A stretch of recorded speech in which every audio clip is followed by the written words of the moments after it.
and we'll jump right in. I've got a presentation that covers about 10 or 12 slides here, so pretty short. We've only got 30 minutes, and I'd like to leave plenty of time for Q&A at the end.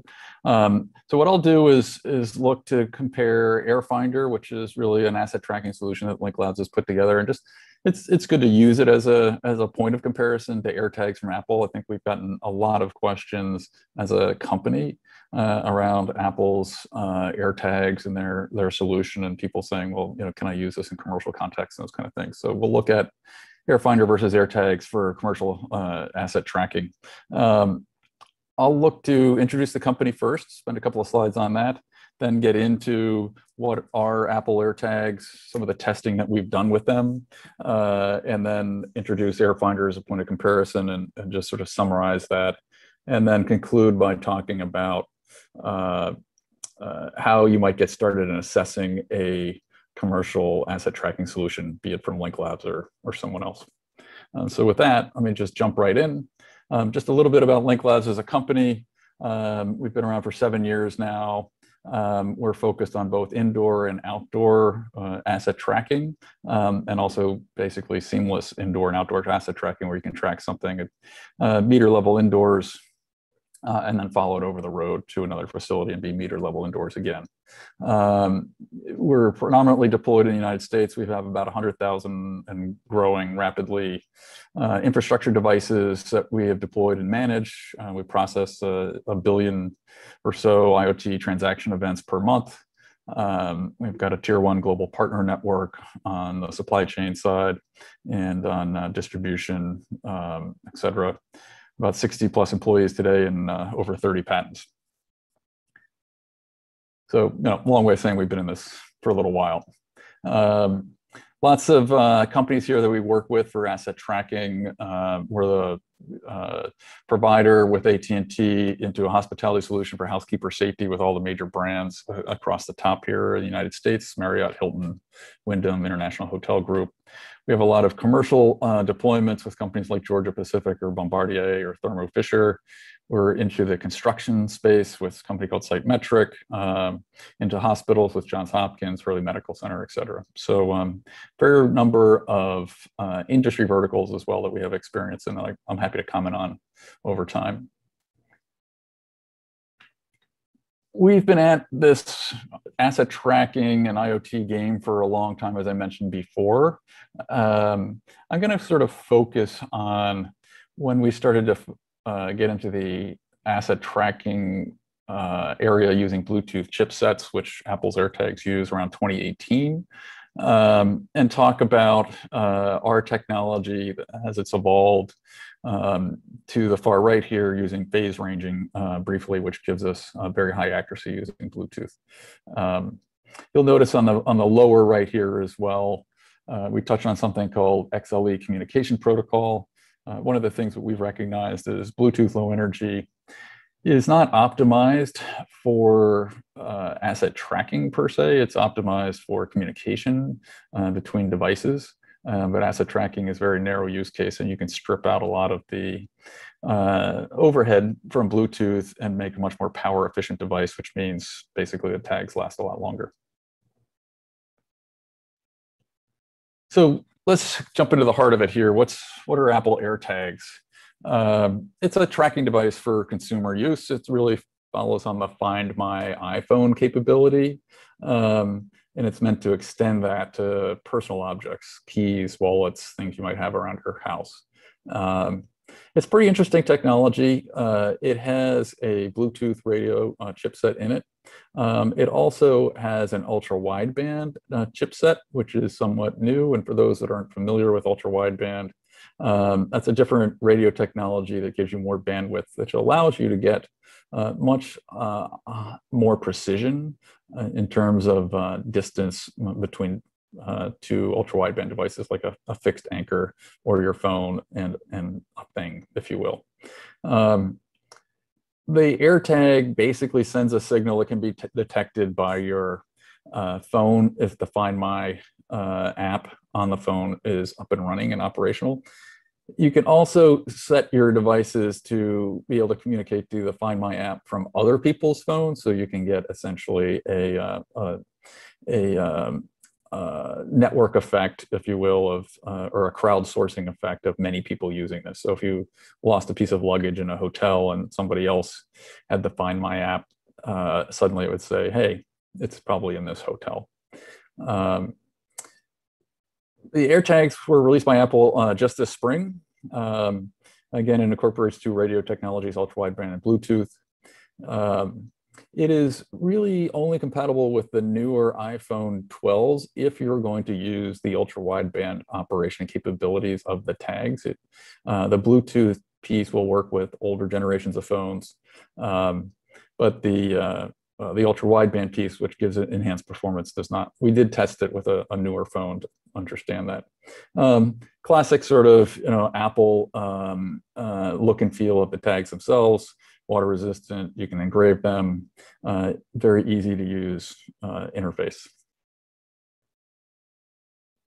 So here's what we did. We bought a package of 4 Apple AirTags online. It's along with a new phone, and they're $99 for a pack of 4, so about $25 each.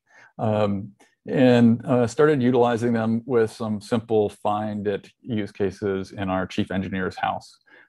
So what you see here is a few screenshots on the left of him starting with provisioning the tag. Very, very easy to do.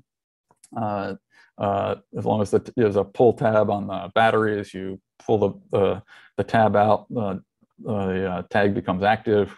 It'll show up on the screen of your phone. You press connect, and that tag is now paired. It brings up a simple menu of classic items you might want to track, like a wallet or your car keys. And then you basically need to attach that tag, obviously, to that item, and you're off and running. If you look on the lower right here, you can see a star where, for example, we placed car keys, or Mark's wallet. Mark is our chief engineer again. And so we placed them inside the doorway to the basement in his house, and then started at the 4 corners of the house, trying to basically determine, how well does this technology work. The first thing we would note, and you can see with a lot of the dotted lines here, is very often the app would say, signal is weak, try moving to a different location. So the range performance is actually, between the tag and a phone, is actually relatively poor. I haven't shown it here, but we tried more challenging RF environments in addition to the star you see in the center of this graph. For example, the kitchen area of his house is in the lower left. Putting a tag next to a big metallic object like a refrigerator really hampers performance, and that performance would be significantly worse than what you see here. The dotted lines basically show that where you're relatively far away, you can't find a signal at all. You've got to walk around to either acquire a signal. Oftentimes, the signal was acquired within 8, 10, 12 feet. On average, it was 12 feet for us, doing many tests. Then we tried multiple paths to the device. So I think the first things you notice is this is a technology that works well when you're relatively close with your phone, and not so well when you're farther away. Let me shift gears now to what we do with AirFinder, and I think you'll see that it's a pretty significant difference. What you really have here is a consumer product for a simple use case where you're willing to walk around in your house, but not very usable in a couple 100,000 square foot manufacturing facility or a construction site or a hospital, as an example. What Link Labs provides is a IoT asset tracking and monitoring platform that's really infinitely scalable to very large footprint facilities. The application can handle thousands upon thousands, if not really an infinite number of items and tags. We use a different location methodology, which I'll touch on briefly here. It is similar tag technology, We use Bluetooth low energy tags that are battery powered. They're sourced from Southeast Asian, typically, or European suppliers that have our firmware on them that do this proximity based and as well as phase ranging based location. And with that, we can get to meter level accuracy, which is quite strong. More broadly, what you see with AirFinder is a complete IoT system. Everything from the tags, where there are many form factors you see on the left-hand side of the screen here. We provide essentially location beacons and access points. You can think of location beacons as providing a reference data set. I could place them around the four corners of Mark's house in that earlier diagram. And the tag would then use the known location of those to determine where it is within a meter, and then send that back up via Bluetooth. That's translated to LoRa, ultimately to a gateway, then via cellular to a cloud-based IoT platform that has an enormous amount of capabilities, from mapping and data presentation, infrastructure management, workflows, and alerting, those types of things. So a B2B product relative to a B2C product. To summarize really briefly here, the on cost, distance, accuracy, battery life, the platform itself. AirTags, relatively expensive at $29 each, $25 in a pack of 4 from a tag perspective. So if you're going to do a low number of items in your home, great. That kind of commercial scale effort, relatively expensive. The range outdoors is up to 100 meters, but it's closer to 20 to 30 feet indoors in terms of where you should be able to pick up an asset in good conditions, where there isn't a lot of walls, attenuation from metal objects and those kind of things. We were getting within 12 feet, as an example, indoors. The ultra wideband capability, once the tag is picked up via Bluetooth and says, hey, I know you're within range, again, between 10 to 20 feet typically indoors, it uses the ultra wideband to calculate the distance and bearing to the actual tag. And that gets much more accurate. It gives you a little bit of like a homing device, or to say, hey, you're, it's like when you're a kid, getting warmer, warmer, colder, colder. So you can very quickly know which direction to walk to get closer to an item. So works reasonably well, again, if you're willing to walk around and find something once you're close enough to it. Battery life is relatively short, about a year or less. The platform is really a consumer platform for a small number of items, for just a find it type of use case. It's also only compatible with Apple products.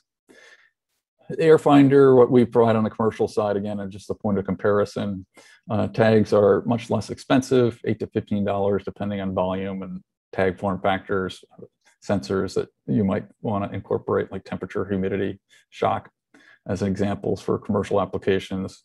You can really track things anywhere. You can set up an infrastructure layer that provides you the ability to monitor in real time. We do hotels of thousands of rooms, hospitals, 6, 8, 10 floors, construction sites, factories of up to 1 million square feet. So you can really set up a network layer that gives you complete visibility across a large footprint facility. It gives you meter to sub-meter level accuracy. So we actually get better accuracy indoors using, where we've got a lot of patents, phase ranging, which works very similar to GPS. The tag calculates its location to the fixed beacons that you might place around the perimeter of a facility, for example. Because we stripped out all the unnecessary parts of Bluetooth Low Energy and optimized the radio utilization for this particular use case, we get about a 4-fold or 400 times sort of battery life. I think that's a typo, actually. It should be 400%. So it's about a 4x overall improvement in battery life. So batteries that might last 6 months are lasting, 2 years. If you're lasting a year, you're getting 4 years because we've made the on-air performance, extraordinarily efficient. And then again, the platform is apples and oranges, really. It's an industrial grade platform with unlimited assets, mapping, data tools and visualizations, workflows, API integrations to third-party software, network monitoring for the health and status, so you can actually maintain the system over time. A true sort of B2B product would be the summary, whereas AirTags are, I think, a true B2C product. Just a quick use case. Here's an example in a hospital. If you were looking to track wheelchairs and those types of things in a hospital across multiple facilities, we can give you a map. You see on the lower right, all the rooms, all the assets, all the tags, that kind of thing. You can have role-based security and publish this capability to as many people as you want. The batteries would last for years instead of a shorter period of time. Etc. So there's, again, for a commercial application, really no comparison. I think AirTags are a good way to do something as simple as say, hey, if we could find these things a little bit easier, does that start to make life easier, generate ROI, and start to build awareness and interest and stakeholder commitment to looking to evaluate a commercial asset tracking and monitoring solution. And so with that, I'm going to sort of wrap up with, before getting into Q&A, just some quick thoughts on, if you haven't looked for a commercial asset tracking solution, how you might think about it. Again, on the far left, it benefits many industries, from healthcare, manufacturing, construction, hotels, warehousing. Really any large footprint facility is going to need a commercial solution. You need to really start to break it down into, let's understand how the tags work and what they operate and how many form factors and what their costs are. How much infrastructure do I need? Does that infrastructure utilize the Wi-Fi of in the facility, or does it use connectivity outside of Wi-Fi? That's a big question for IT functions. Most do not want these things creating new surface area and security risk associated with that. What's the backend platform look like? How many assets? How many tags?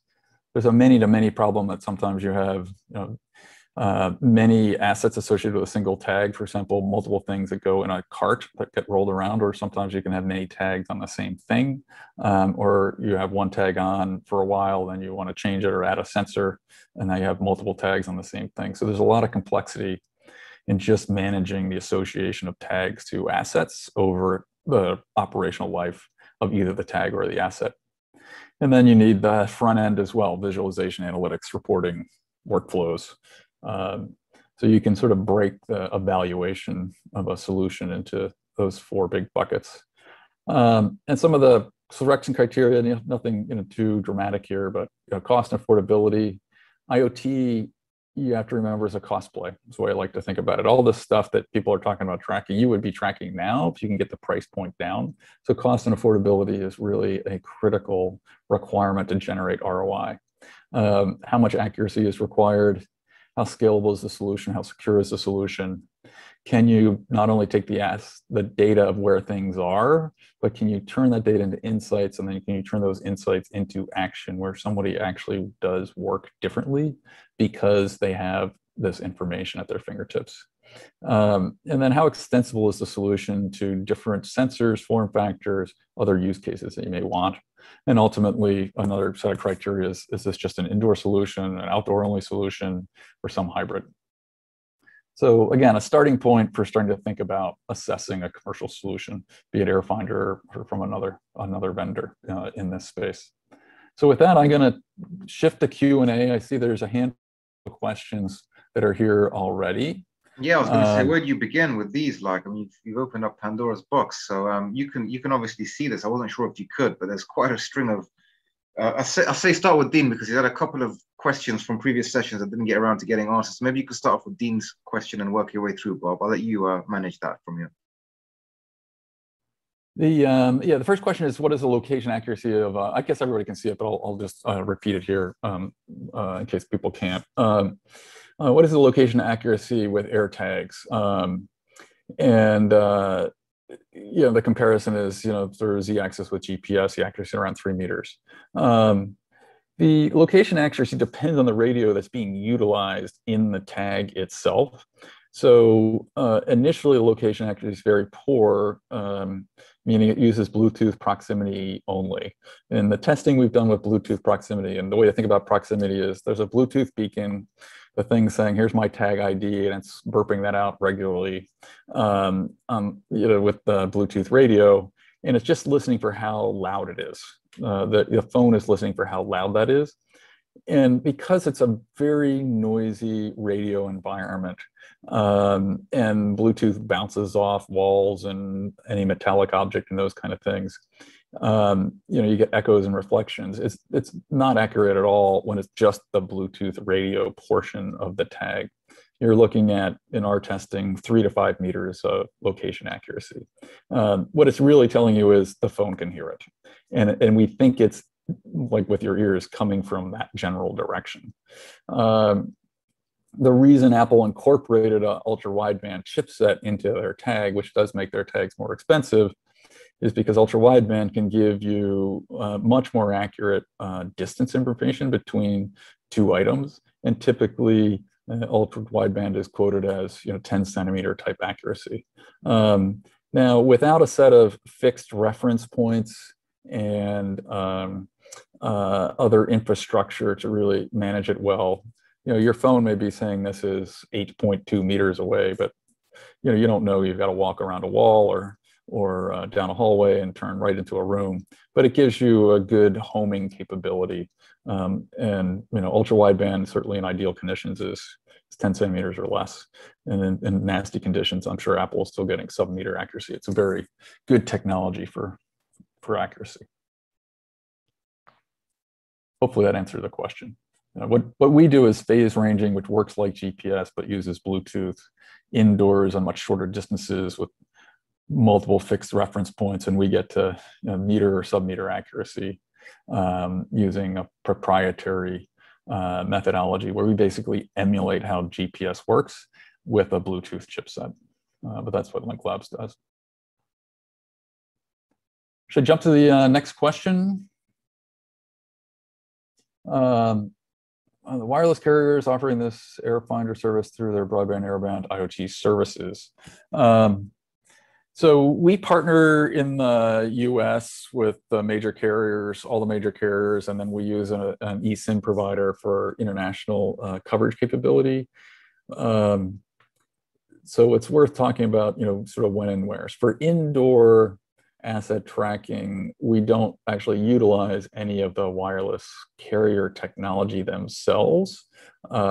We stand up an independent wireless network that's local to the site, where the tag calculates its location, and then that gets sent to a gateway. The gateway can use any cellular operator to basically send that data to the cloud securely, and then it goes into the platform side and the presentation layer. So that's for indoors. For outdoor, we also partner for over-the-road type tracking solutions, and we do that again using their connectivity.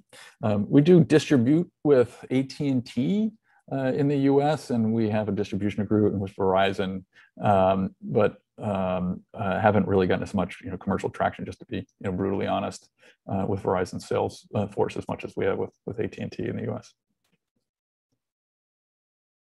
Let me know if there are further questions on that. I'll jump to the next questions, which is AirTags, AirFinder not targeted for outside asset tracking, such as on-body sensors for first responders. I'd say that's generally true, but not completely true. We make a different tag within AirFinder that we call a super tag that incorporates the IoT network technologies of AT&T or Verizon, Cat-M in this particular instance in the US. And that has a host of onboard sensors, shock, temperature, and can be worn as a safety device. It's rechargeable, there's a push button that you can operate, if you need to call for help on those kind of things. So it can be used.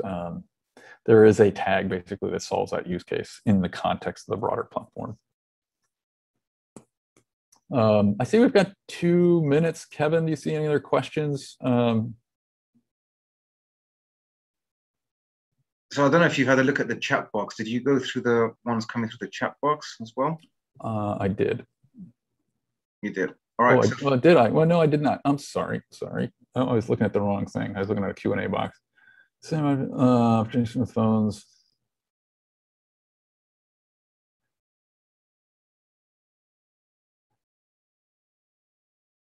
Yeah, there's a longer question here in the chat box. Mentioning that it has an accelerometer temp shop. Yeah, most companies, including us, have accelerometers to know on motion, off motion. They also have temperature capabilities built in, and there's a lot of configurability. Certainly on what we provide, meaning I can have a delivery route where I really only want to know where the stops were, as an example. So I want to have this tag report location after motion stops, but I don't really care about the breadcrumb trail of watching it go down the same road every day and wasting a lot of battery sending data that I'm not going to do anything with. What I want to know is, did the driver make the stop and how long was he there? So I might do it on motion start, send me a few pings, after motion stops, send me a few pings, and I can stitch together the delivery route as an example. Temperature and accelerometer. Temperature you can trigger off of the accelerometer, those kind of things to send that up. From an AirFinder perspective, we do not use the opportunistic communication, sort of the crowdsourcing from phones that you would get with an AirTag. And what AirTag does offer is that crowdsourcing capability, which is really quite powerful given the large footprint of Apple devices. If I'm a company like Tile that also uses crowdsourced location, that's very valuable. That gets to use cases for finding things all over the world that are good, again, from a consumer perspective. If you're running a factory looking to track 1,000 tools or calibrated instruments, and your workers don't have phones that create a coverage layer, you need visibility all the time, that's when you need to set up your own infrastructure, and that's more where we as a company focus. I'm going to hop back to Q&A, and I think we're almost out of time. Yeah, we are. There's one more question that just came on as an extension. Do you want to just quickly read and answer that question? Yeah. Does AirFinder provide XYZ location attributes or AirTags, especially Z vertical location within a building? We do, as a company, provide X, Y, and Z.